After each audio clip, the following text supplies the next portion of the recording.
Abra sua Bíblia comigo em João, capítulo 13.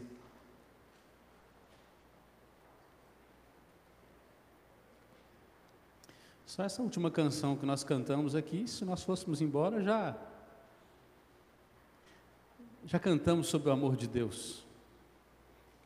Mas nós vamos reler o versículo primeiro, não vamos reler todo o texto que nós lemos pela manhã. Nosso tema que nós estamos trabalhando hoje é o amor em movimento.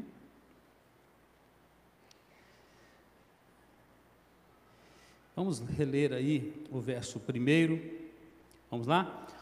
Ora, antes da festa da Páscoa, sabendo Jesus que era chegada a sua hora de passar deste mundo para o Pai, tendo amado os seus que estavam no mundo, amou-os até o fim. Tendo amado os seus que estavam no mundo, amou-os até o fim. Senhor Jesus, obrigado, porque o Senhor já falou conosco pela manhã, o Senhor tem falado, Deus, através das canções, das leituras. Ó Pai, louvado seja teu nome. Continue falando no nosso coração. E se há algum coração desapercebido nesta noite, ó Pai, que o Senhor possa tomar esse coração no nome de Jesus e trazer cônscio a tua palavra, que o teu Espírito Santo nos edifique pela palavra do Senhor, no nome de Jesus. Amém. Bom, nós falamos um pouquinho, uma introdução pela manhã, nesse texto tão rico, quando o Senhor Jesus, na última ceia com os discípulos, interrompeu a discussão entre os discípulos, tomando uma bacia d'água e uma toalha e lavando os pés dos discípulos. Aquilo incomodou todo mundo que estava à mesa, em especial Pedro, que não queria que o Senhor Jesus se humilhasse tanto, lavando os seus pés. O Senhor Jesus disse que se não lavasse os pés, ele não teria parte com ele. E Pedro depois resolve que não quer apenas os pés lavados, mas ele quer tomar um banho. Jesus falou assim: você não precisa tomar um banho, você já está banhado, mas somente os pés. O texto que fala sobre o servo, o rei servo, está falando sobre o amor de Deus, sobre como Deus nos ama, não amando apenas de maneira conceitual, mas demonstrando este amor, desse Jesus que não nos ama porque correspondemos ao seu amor, desse Jesus que nos ama não porque compreendemos ainda ou expressamos esse amor, ou que estejamos vivendo de acordo com esse amor, mas Jesus que nos ama de maneira abnegada, de maneira completa. Esse Jesus que expressa o verdadeiro amor de Deus, a grande prova do amor de Deus.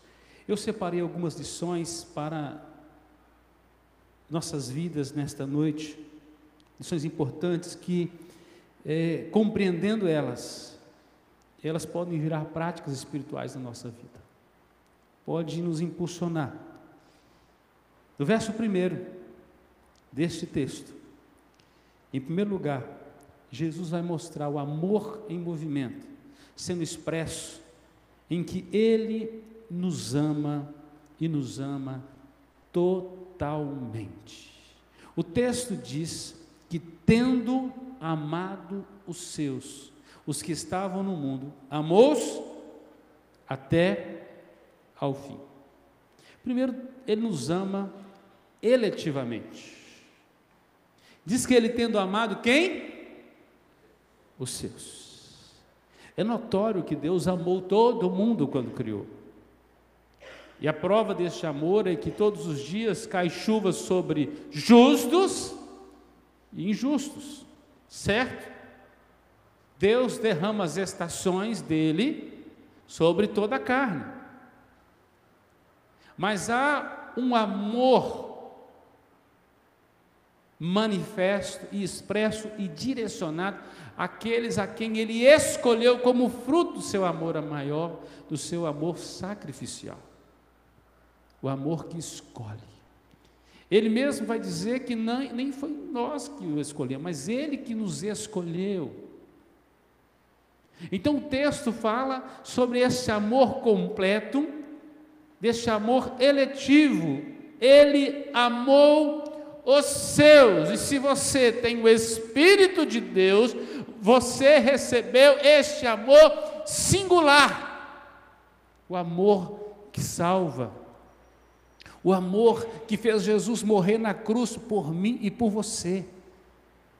Jesus não morreu na cruz pela humanidade, Ele morreu pela raça eleita, Ele não morreu pela criatura, Ele morreu pelos filhos de Deus, os quais Ele deu o poder de serem. A palavra de Deus diz em Efésios capítulo 1, versículo 3, que antes da fundação do mundo, Ele nos escolheu. E os que Ele escolheu, Ele designou para que dessem frutos. Há um resultado da escolha divina. Uma vez salvo, salvo para sempre, pastor? Sim, é o que a Bíblia nos ensina. E uma característica do salvo é uma tremenda gratidão, devoção, temor e adoração a Deus, reconhecimento dessa obra, desse amor de Deus. Jesus estava demonstrando, e João pincela isso, dizendo: olha, sabendo que ele estava passando já ele ia entregar sua vida na cruz para voltar ao Pai, ele amou os seus, amou os seus. Não foi apenas misericórdia sobre a humanidade, mas foi um amor direcionado, focado. Diz o texto que ele amou incondicionalmente, diz que ele amou os que estavam no mundo. Ele amou os que estavam perdidos nos seus delitos e pecados. Talvez você fale assim: eu não mereço o amor de Deus. Ninguém nunca mereceu o amor de Deus.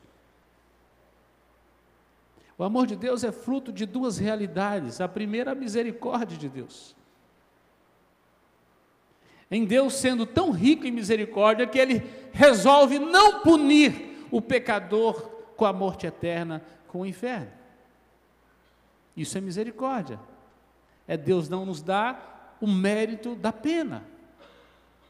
Estávamos apenados, estávamos condenados pelos nossos pecados, inimizados para com Deus, mas Ele resolveu estender misericórdia. Esse amor também é aprovado por graça. Além de não punir, Ele resolve premiar, é dar aquilo que não merecemos.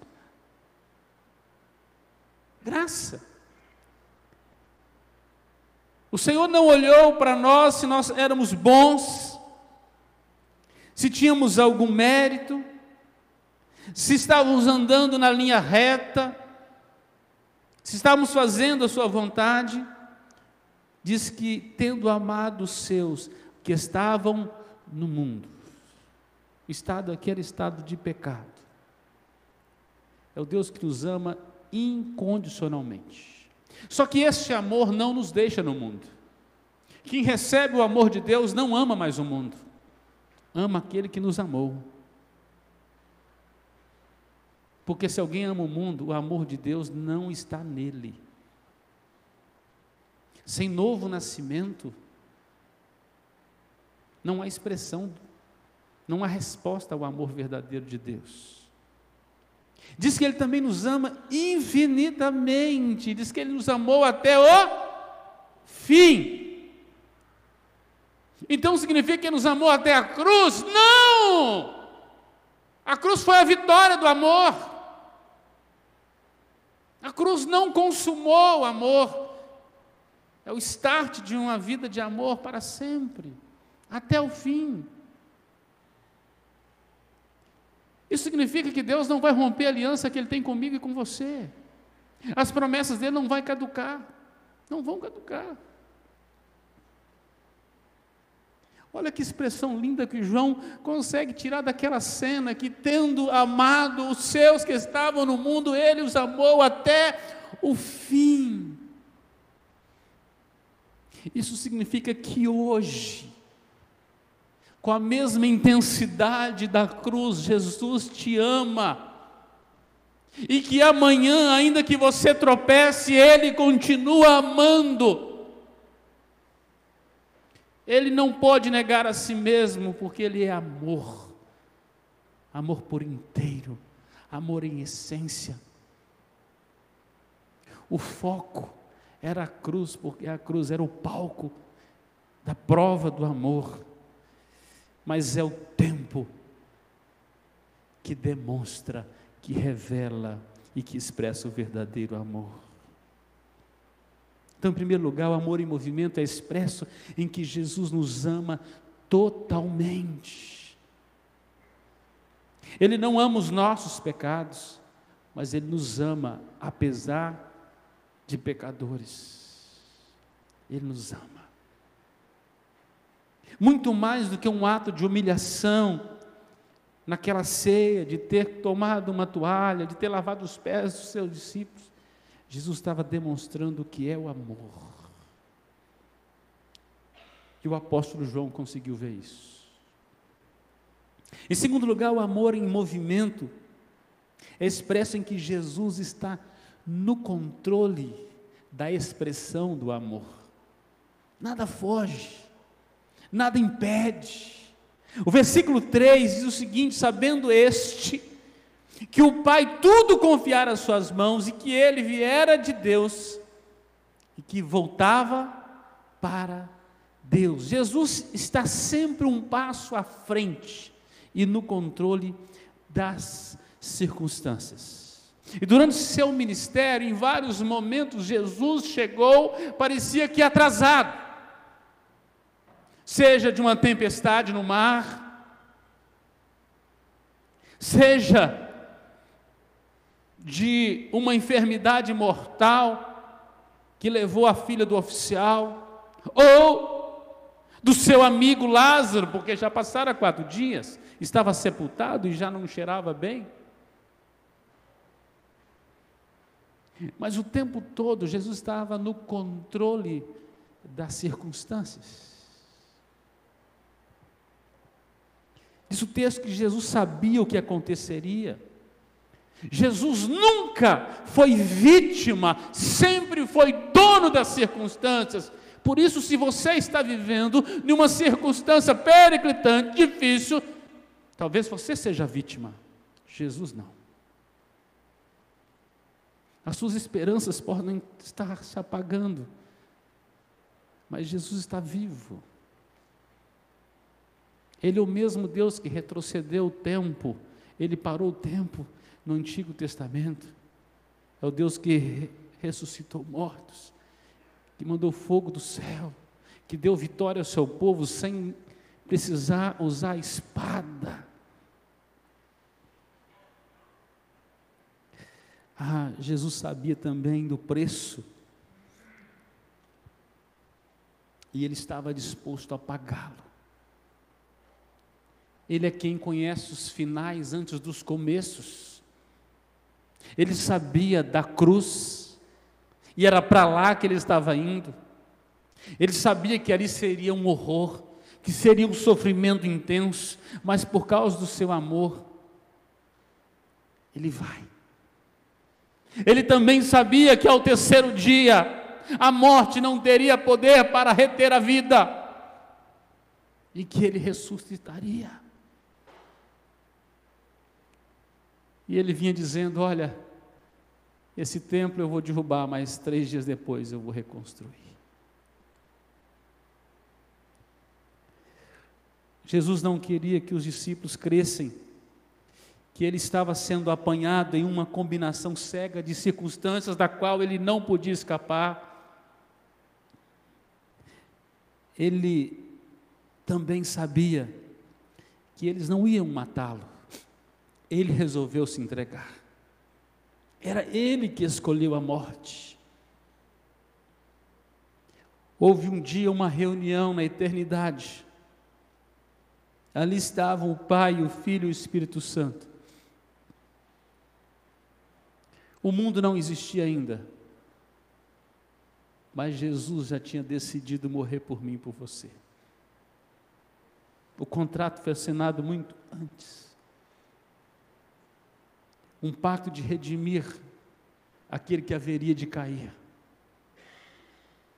Dentro dos decretos soberanos de Deus, Deus governa sobre todas as coisas e preparou o Cordeiro antes do pecado. Antes do pecado. A morte de Jesus não foi um assassinato promovido por um clamor popular, movimentado pela pressão de autoridades, condução de autoridades, que tinham inveja de Jesus, nem pela covardia de Pôncio Pilatos, muito menos pela tirania dos soldados, que cumpriam ordens. A morte de Jesus era uma oferta a Deus, um culto, do qual eu e você jamais teria condição de expressar, de apresentar, um sacrifício de amor, um pagamento. Jesus está no controle. O amor em movimento revela Jesus no controle. Você talvez tenha visto, e essa seja apenas a sua ótica, é com esta lente que você tem lido a vida, uma lente fatalista. Você só vê a tragédia, as circunstâncias, as impossibilidades. Olhe para Jesus nesta noite. Olhe para o Deus que está governando a sua vida. Aquele que conhece o final da história. Coloque Jesus no final da sua história. No final da sua corrida, coloque Jesus lá. Coloque Jesus no seu futuro e corra para Jesus, que o seu futuro será sempre brilhante. Pode ser que o seu presente seja trevas.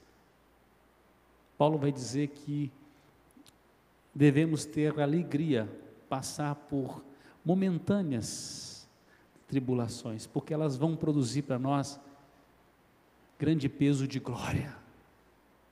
Grande peso de glória. Em terceiro lugar, o amor em movimento era expresso em que Jesus, ele é o exemplo do ministério do amor. Ele nos ensinou o serviço do amor, o caminho do amor. Versículo 13, abra sua Bíblia aí. Em diante, diz assim, do 13 ao 17, vós me chamais o Mestre e o Senhor, e dizeis bem porque eu sou. Ora, se eu sendo o Senhor e o Mestre, vos lavei os pés, também vós deveis lavar os pés uns dos outros, porque eu vos dei o exemplo, para que como eu vos fiz, façais vós também. Em verdade eu vos digo que o servo não é maior do que o seu Senhor, nem o enviado maior do que aquele que o enviou. Ora, se sabeis estas coisas, bem-aventurados sois se as praticardes. Como é que você vai ser muito feliz? Se você praticar.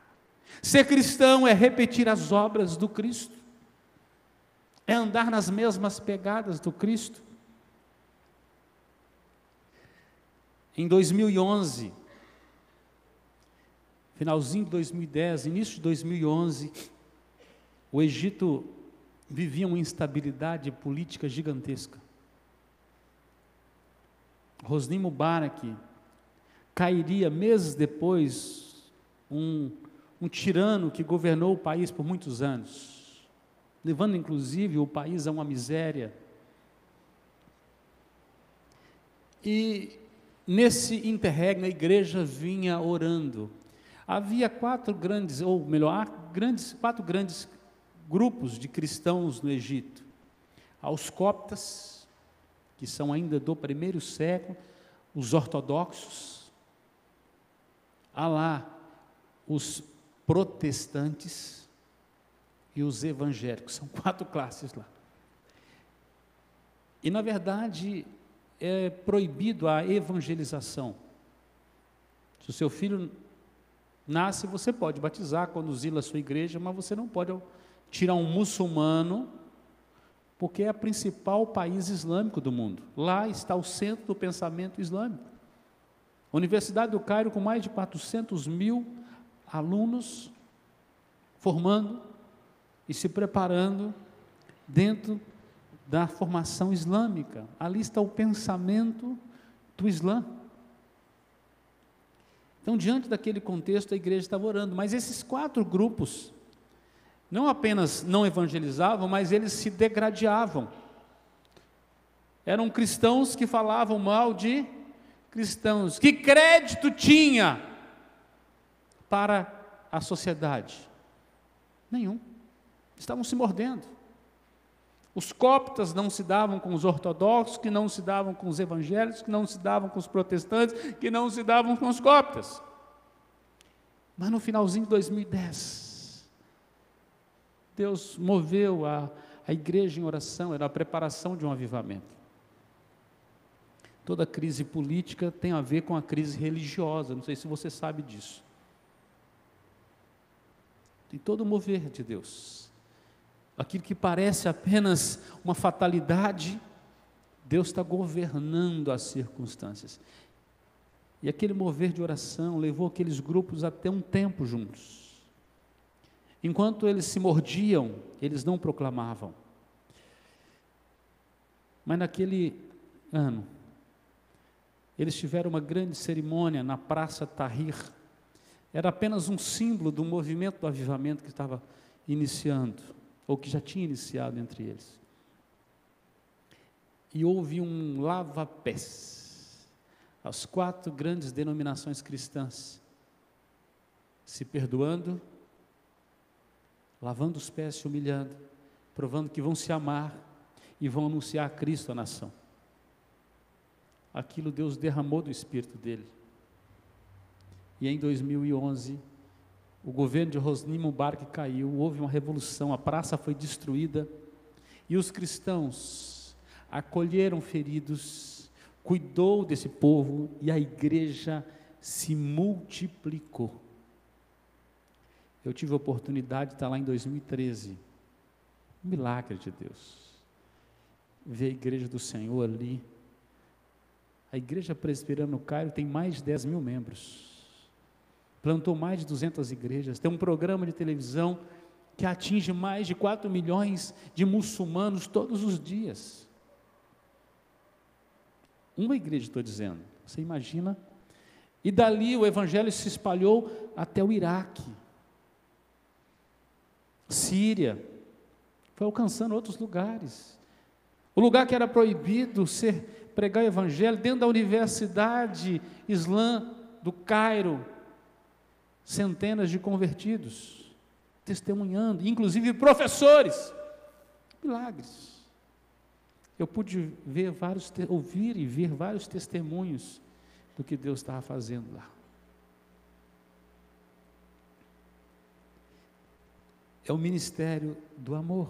A igreja, lá tem um hospital, o hospital chama Amor. Está doente? Tem que ir para o amor. Exatamente por 30 dias, quando a crise estourou, todas as redes de comunicação deram cobertura 24 horas por dia, e os atendimentos eram sendo feitos nas ruas, onde a igreja instalou vários postos de atendimento médico, em parcerias, dentro da igreja e no Hospital Amor. Os islâmicos, aterrorizados pelas perseguições, nunca foram tão amados. E o ministério do amor salvou muitas vidas. O avivamento continua lá, a ponto do evangelho chegar na Argélia, na tribo de Agostinho, os tabules, com mais de 70 mil convertidos. Você tem ideia do que Deus pode fazer? Este é o amor de Deus. Porque eles repetiram um ato simbólico, mas tinha a ver com algo espiritual que Deus precisava fazer na vida deles. aprender a servir. Porque ser discípulo é andar nas pegadas do Mestre. O amor em movimento é aquele que, tendo sido vivido e demonstrado por Jesus, passa agora a fazer parte do nosso ministério como servos. Tem crente que se acha maior do que Jesus. Ele não é capaz de servir. Ele só quer ser servido. E o evangelicalismo moderno criou uma igreja sentada e acomodada, que vai para os cultos querendo ser servida. E ai do pastor não pregar bem, ai do louvor não tocar bem, porque nós estamos pagando o dízimo. A igreja brasileira tem vivido isso. As pessoas querem ser servidas, não querem servir as mesas. Se o Rei dos Reis, Senhor dos Senhores, serviu, e como serviu, o mínimo que nós podemos fazer é andar nas pegadas dele. E no servir humilde de Jesus, nós temos então um padrão, um modelo, requisito imprescindível de que ninguém é maior que Jesus. E a máxima é a seguinte: quem não vive para servir, não serve para viver. Está atrapalhando este mundo. Quem não vive para servir. Pastor, em que servir? Você conhece alguma necessidade dentro do reino de Deus? Esteja ali para suprir. Ah, mas eu não tenho aquele dom. Não importa, você é servo. Pare de escolher serviço, sirva. Sirva. Sirva, se disponha. Porque nas igrejas estão, cada dia mais, são um grupo seleto que tem que trabalhar para os demais assistir. É porque nós estamos criando espectadores e não servos. Você é o ministro da distribuição. Deus vai fazer através de você. Não jogue fora a bênção do sacerdócio dos crentes, você ministra.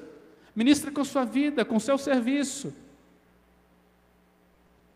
O Senhor Jesus um dia vai fazer as verdadeiras colocações que Ele colocou no Evangelho. Eu estava preso. Você me serviu me visitando? Eu estava enfermo, você foi me visitar?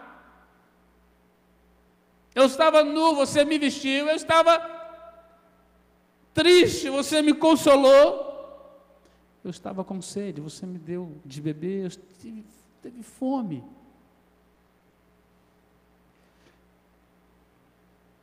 Você sabia que a adoração tem a ver com o serviço? É o serviço prestado a Deus. O serviço mais simples de um servo prestado a Deus. Jamais deveríamos agradecer a alguém que faz algo no reino de Deus, mas esse deveria agradecer a Deus pelo privilégio de servir. Nunca deveríamos dar os parabéns, mas dizer obrigado, Senhor, porque o Senhor deixou eu participar da obra do Senhor.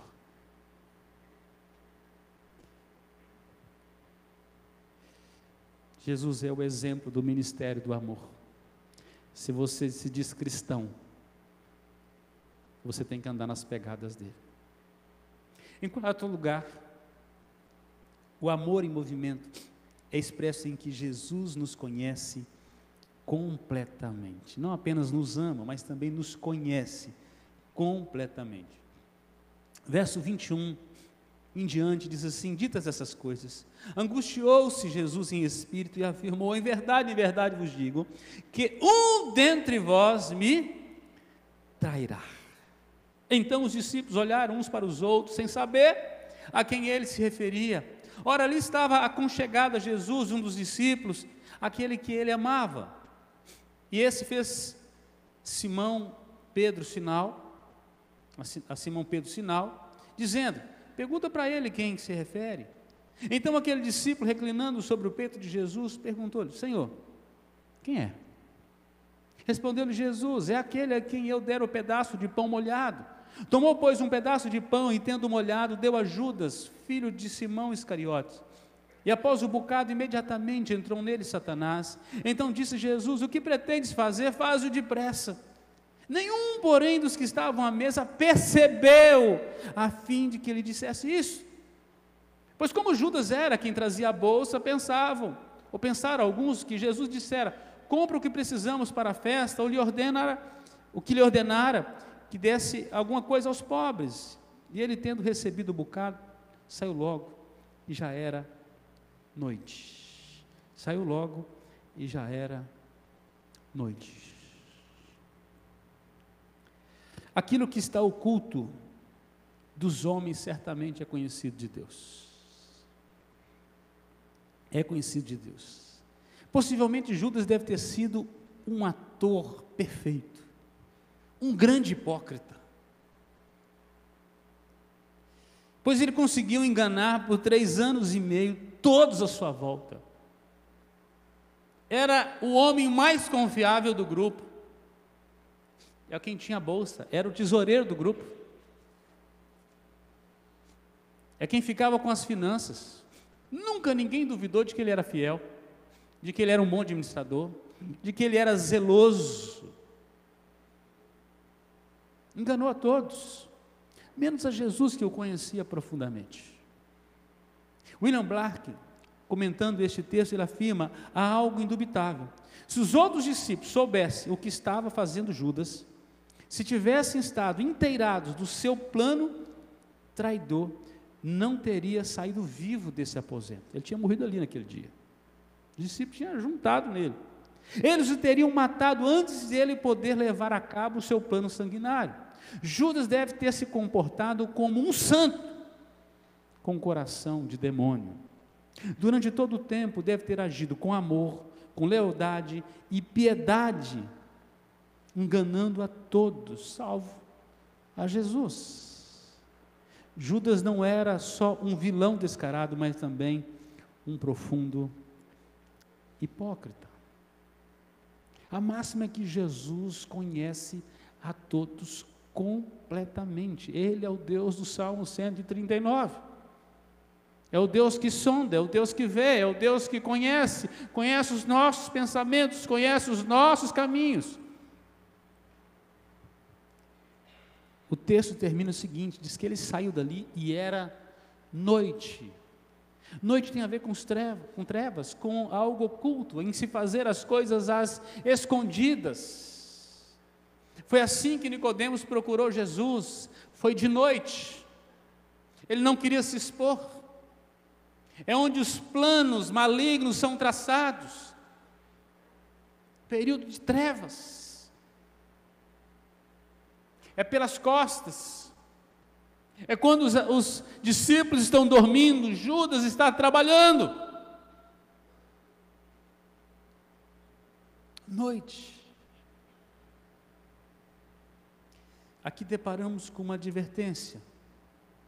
Podemos enganar os homens com as nossas atitudes exteriores, mas não podemos ocultar nada aos olhos de Cristo. No Apocalipse diz que os seus olhos tem fogo, é o Deus que vê. Fogo é aquilo que passa no metal para purificar, para separar o que é precioso do que é impuro. É o Deus que vê, é o Deus que nos sonda, é o Deus que nos conhece. E nos conhece completamente. O amor em movimento mostra isso, que Jesus nos conhece. Tem algumas pessoas que nós passamos anos e ficamos surpresos quando nós conhecemos a outra face. 3 anos e meio, todos os dias juntos, fazendo todas as refeições juntos, na intimidade. E nem Jesus sinalizando, eles perceberam. Porque Judas era alguém acima das suspeitas.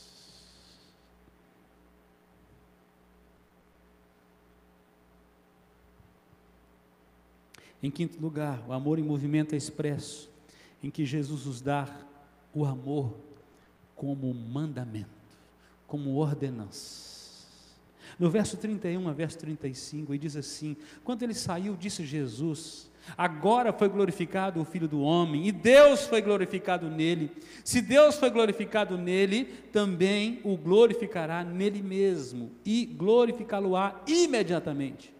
Filhinhos, ainda por um pouco estou convosco, buscar-me-eis, e o que eu disse aos judeus também agora vos digo a vós outros: para onde eu vou, vós não podeis ir.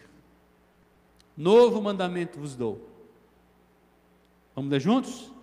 Que vos ameis uns aos outros, assim como eu vos amei, que também vos ameis uns aos outros.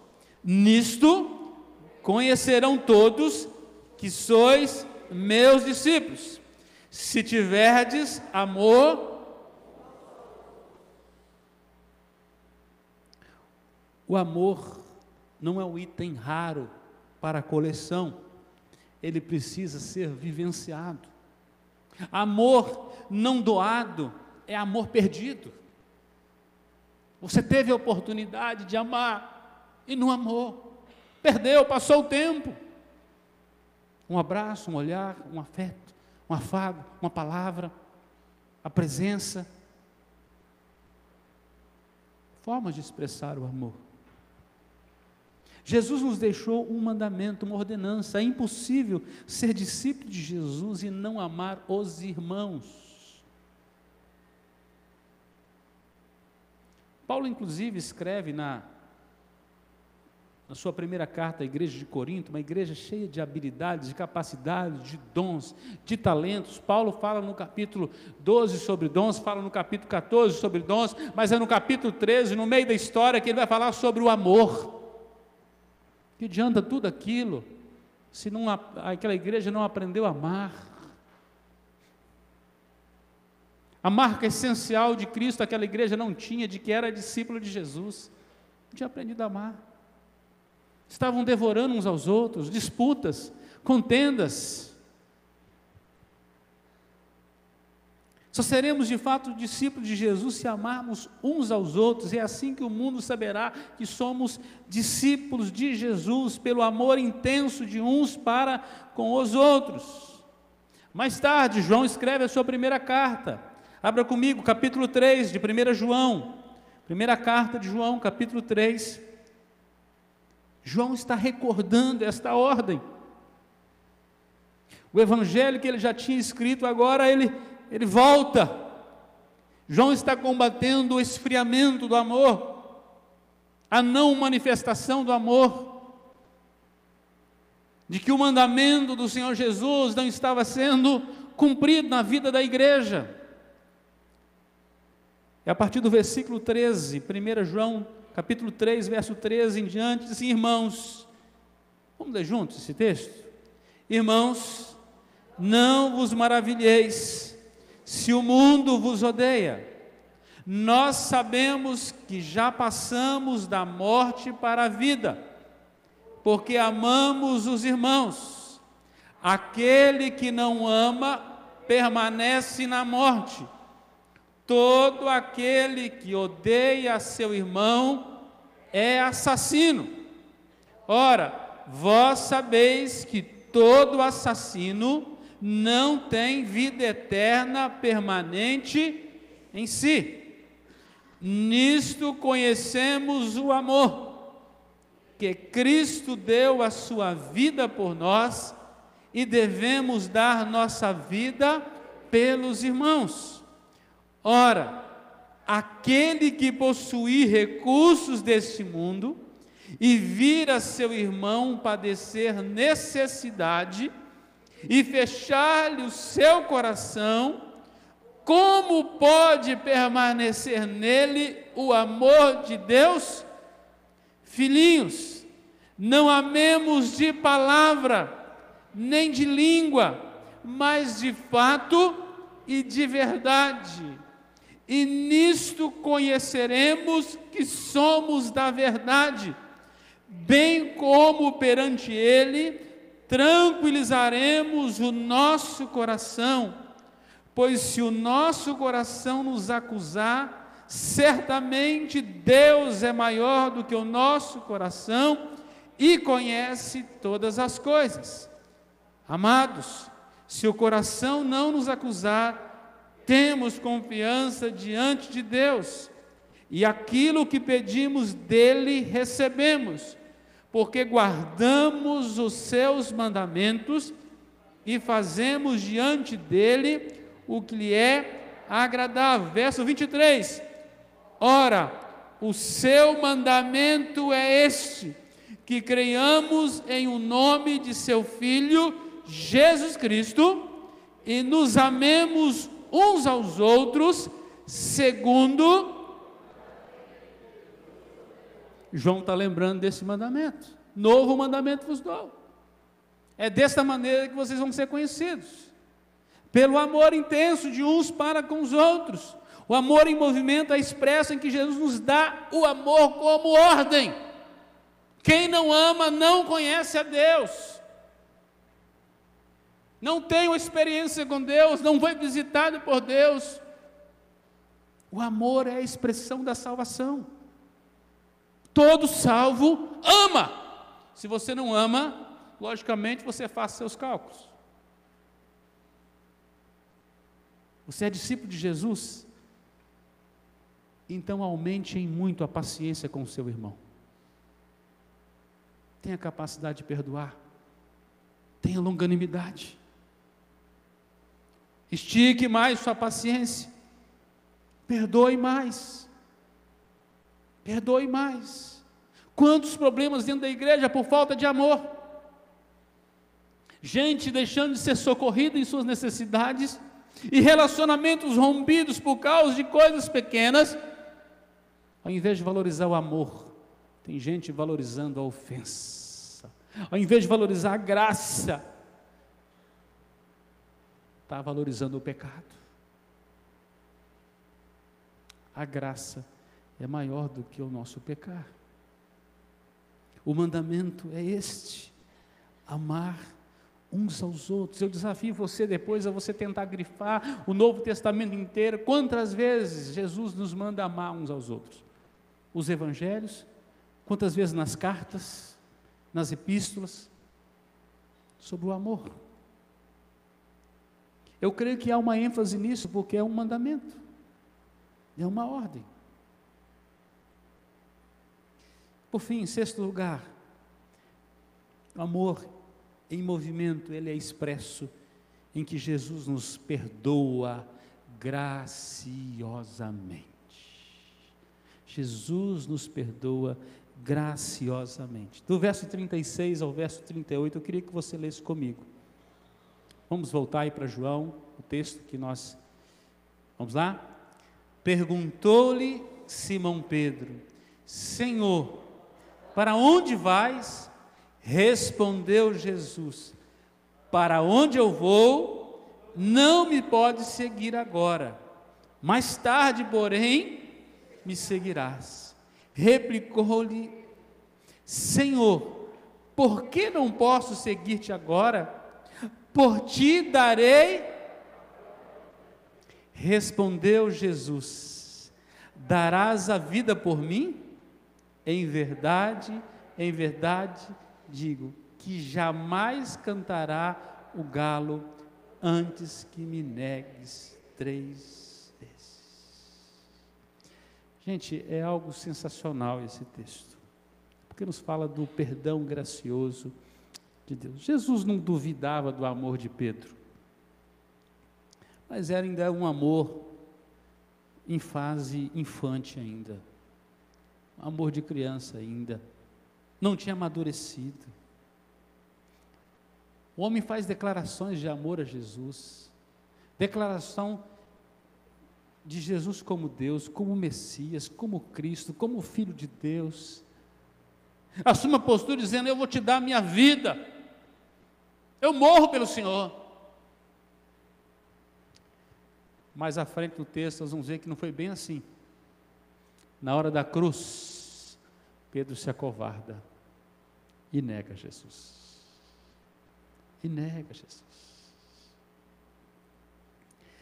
Amados, a pessoa autêntica não é aquela que não nos fere, ou não falha conosco. A pessoa autêntica é aquela pessoa que nos ama. Esta é autêntica. Mesmo errando conosco. Mesmo fazendo declarações que às vezes parecem difíceis de cumprir. Mas que nos ama. Que está aprendendo a amar. O essencial não é a falha, é o amor. E Jesus sabia disso a respeito de Pedro. Jesus conhecia Pedro. Jesus está preparando para a cruz e Pedro está dizendo, eu também quero ir. Mas na hora ele não quis ir. O Senhor Jesus disse assim, para onde eu estou indo agora você não vai conseguir ir. Mais tarde você vai. E realmente no final da vida Pedro é crucificado também. É um dos apóstolos que foi morto, crucificado. Não na mesma posição que Jesus, porque ele não se achou digno. Diz a tradição que Pedro foi crucificado de cabeça para baixo. Se ele queria, Jesus falou assim, então você vai. Você vai dar sua vida por mim mais tarde. Você vai provar o seu amor mais tarde. O seu amor vai crescer, Pedro. Vai crescer. Amados, evitaríamos muitos desgostos e muitos abismos trágicos se pudéssemos recordar o amor essencial e esquecer o fracasso momentâneo. Mas geralmente nós fazemos o caminho inverso. Nós lembramos do fracasso momentâneo e esquecemos do amor essencial, provado no perdão gracioso. Jesus não somente sabia como Pedro era, mas também como ele poderia ser um dia. Jesus não apenas conhecia Pedro de que ele estava caminhando ainda, mas Jesus já sabia quem ele se tornaria um dia, para onde ele iria.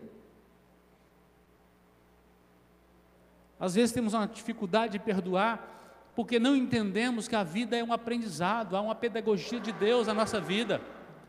As crises, as tragédias, as lutas, as dificuldades, Deus está forjando o melhor dele na nossa vida. Quando parece que tudo se foi, é Deus trabalhando, Deus mudando o nosso estado. Muitas vezes estamos dentro de uma zona de conforto, Ele tem que nos tirar dela. Tudo tem que ficar difícil para a gente aprender a fazer alguma coisa diferente. Algo muitas vezes tem que ser tirado para a gente dar o verdadeiro valor. Jesus sabia que naquele momento Pedro não tinha condição nenhuma de segui-lo. Não tinha condição nenhuma de ir para a cruz. Jesus disse assim, olha, você vai me negar 3 vezes. Aí o galo vai cantar. Você vai ver que você precipitou, Pedro, que você ainda está aprendendo. Você ainda está aprendendo. Jesus sabia que Pedro não tinha condição naquele momento, mas haveria um dia que Pedro teria a capacidade de entregar a sua vida por Jesus, de ser preso, de ser açoitado, de não negar Jesus, das autoridades dizerem assim, olha, não eram homens iletrados esses, de pressioná-los, de ameaçá-los de morte, e de Pedro dizer assim, ó, importa obedecer a Deus do que aos homens.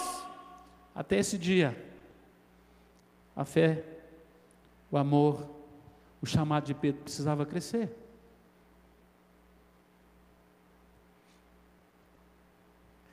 A grandeza de Jesus consiste em que Ele vê o lado heróico até do mais covarde. Ele consegue ver aquilo que há de bom em nós. Ele consegue ver. Mesmo Pedro negando Jesus 3 vezes. Você já reparou que Jesus é o Deus da segunda oportunidade? Talvez você já disse isso para alguém, olha, se fulano fizer isso comigo, nunca mais. Talvez você disse isso. Quer dizer primeiro que esse nunca mais, nunca virá de Deus. Eu não posso crer que alguém nascido de novo possa expressar isso. Precisa amadurecer na fé. Nunca mais perdoo, nunca mais. Você é o Espírito Santo? Você sabia que o Espírito Santo trabalha onde, como e quando quer? E que ele habita nos crentes? Nós não podemos limitar o poder e a ação de Deus. E quem somos nós para dizer que nunca vamos perdoar? Talvez seja um pensamento de quem está trabalhando para o lado errado da força. Preste atenção, onde você está, ou que reino você pertence, e a que rei você está seguindo, porque ele não nos trata segundo os nossos pecados, olha, nem nos retribui segundo as nossas iniquidades. Ele é o Deus da segunda oportunidade. O pastor Elias Dantas fez uma devocional conosco, lá onde o último capítulo aqui de João acontece, quando Pedro vai pescar depois da ressurreição de Jesus. Jesus havia falado: olha, espera que eu vou encontrar com vocês na Galileia. Mas Pedro está em crise, diz que ele vai pescar, e os discípulos resolvem ir com ele, e ele tenta e não pega nada, passou a noite inteira, nada. Já estava quase amanhecendo, e Jesus está à beira da praia, tem algo aceso ali, e ele chama: filhos. Lá não tinha aquela fogueira, eu tive a oportunidade de ir. E aquele Pedro, que foi chamado por Jesus numa pescaria, naquela pescaria que ele foi chamado, Jesus multiplicou, melhor, fez a primeira pesca maravilhosa. Diz que eles pegaram muito peixe naquele dia, mas diz que eles deixaram tudo para seguir Jesus. 3 anos e meio depois, estava Pedro de novo naquele lago, não tinha pegado nada novamente. Jesus manda lançar no outro lado, e diz que eles pegaram naquele dia 153 grandes peixes. João fez questão de mencionar quantos eram, porque João estava ali no dia. E depois daquele momento, que Jesus come com eles, Jesus chama Pedro de lado,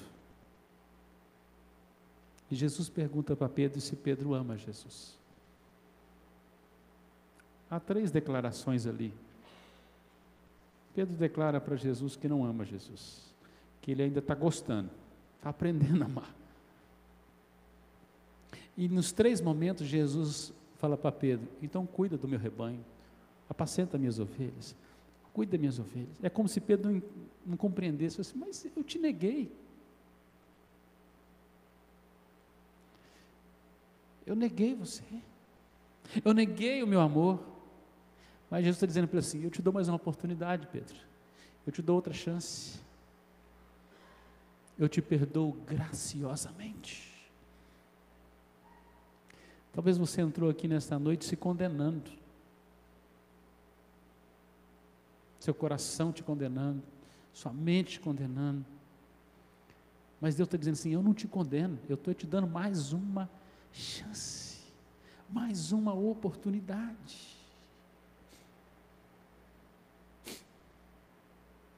Jesus não apenas vê quem nós somos hoje, mas Ele consegue ver quem Ele pode forjar em nós, em quem Ele pode nos transformar. Você não sabe o que você vai ser daqui 10 anos, Ele sabe, e Ele pode estar te preparando, Ele está te preparando.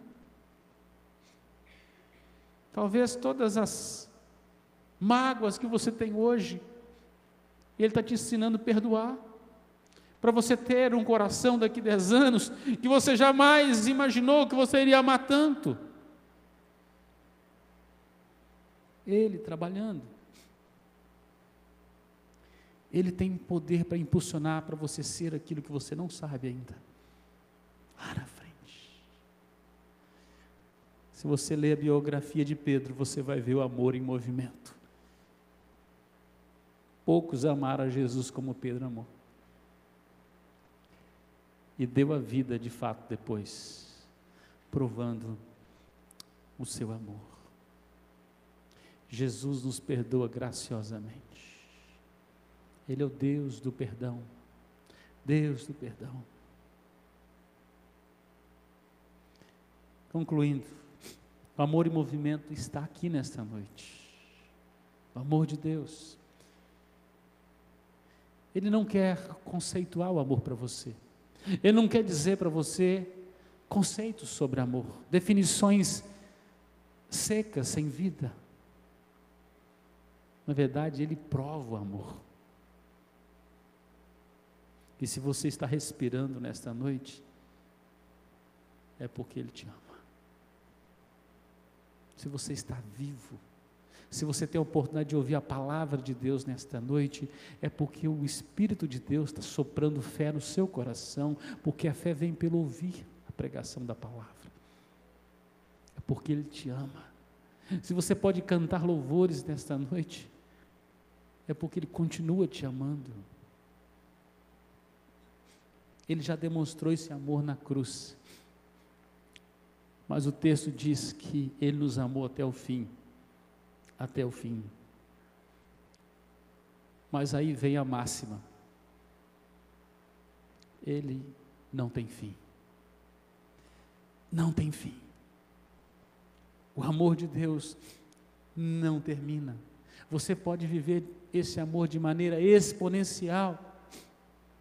Talvez você tenha traído Jesus, amando mais esse mundo do que a Deus, tendo virado as costas para Jesus e vive uma vida cheia de remorso. Ele tem amor para você.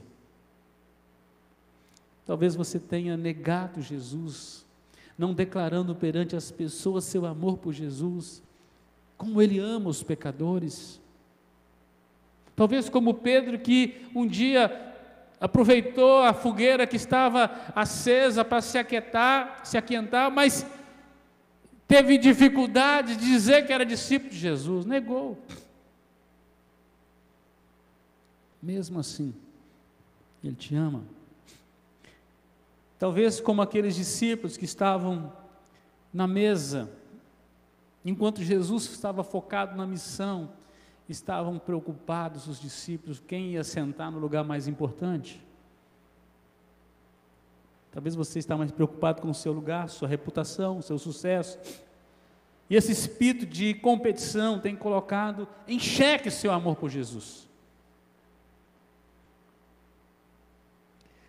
A Bíblia diz que nós precisamos amar a Deus sobre todas as coisas. Sobre todas as coisas. O amor em movimento quer nos dar nova vida, nova oportunidade, inundar a sua vida de amor, a ponto de você conhecer de fato o amor de Deus, e esse amor de Deus flui através da sua vida, para que as pessoas possam experimentar o amor de Deus através da sua vida. E se alguém fala assim, eu quero conhecer o amor de Deus, vai dizer assim, então me conheça, porque eu transpiro o amor de Deus, eu sou fruto do amor de Deus. Onde você está? Baixe sua cabeça nesse momento. Talvez a oração sua nesta noite é de confissão de pecados, por não corresponder ao amor de Deus.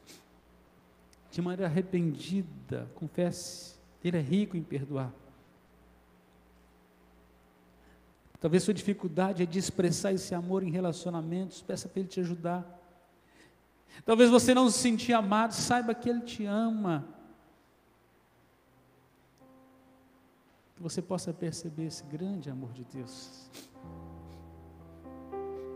Enquanto você vai estar em oração, nós vamos ser conduzidos numa adoração. E logo após nós vamos orar juntos. Coloque a sua vida diante do Senhor.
Coloque-se de pé nesse momento. Face a face, quero ver-te, meu Senhor, e conhecer o amor que habita em mim.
Depois nós vamos cantar a bênção apostólica e os irmãos estarão liberados. A nossa livraria está aberta, uma boa oportunidade de você passar lá, tá bom? Pai, nós te louvamos por esta noite, que nós possamos a cada dia, ó Deus, reconhecer o amor do Senhor em nossas vidas, experimentar deste amor e expressar o verdadeiro amor do Senhor em todos os nossos relacionamentos. Que sejamos servos, ó Pai, que nós possamos copiar o exemplo do nosso Senhor e Salvador Jesus Cristo. E obrigado pelo seu amor completo, esse amor que nos escolheu, esse amor, ó Deus, que não olhou as nossas condições, esse amor que não tem fim, ó Pai. Tua palavra diz que o Senhor nos amou e o Senhor nos ama até o fim. E haverá um dia que na plenitude dos céus desfrutaremos, ó Deus, ainda mais deste amor exponencial, grandioso do Senhor, quando passaremos, ó Deus, a eternidade na Tua presença, na presença do Senhor, onde encontramos nossas delícias, todo o nosso prazer, quando, ó Deus, as arguras deste mundo passarão, e nós, ó Deus, desfrutaremos da Tua doce presença, presença do Cristo glorificado, do sol da justiça, do amor em movimento, este que provou o seu amor por nós. que nenhum de nós saímos daqui nesta noite, ó Pai, sem experimentar deste amor.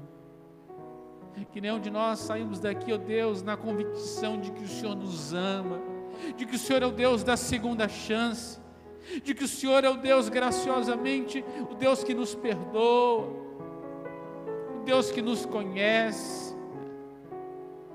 Oh Pai, louvado seja o Teu nome, que nós possamos cumprir o grande mandamento e dar-nos a capacidade de amar o nosso irmão, de caminhar a segunda, a terceira, a quarta milha, Senhor. Dá-nos a capacidade de amar os perdidos, de prestar o serviço humilde, de servo, ó Deus, entendendo que nós servimos ao Senhor, de andarmos nas mesmas pegadas do nosso amado Salvador Jesus Cristo. Amado irmão, ide em paz, e que a graça do Senhor Jesus Cristo, o amor de Deus, o nosso Pai, a doce comunhão do Espírito Santo repouse sobre nós, povo de Deus, hoje e para todos sempre. Amém e amém. Vamos cantar.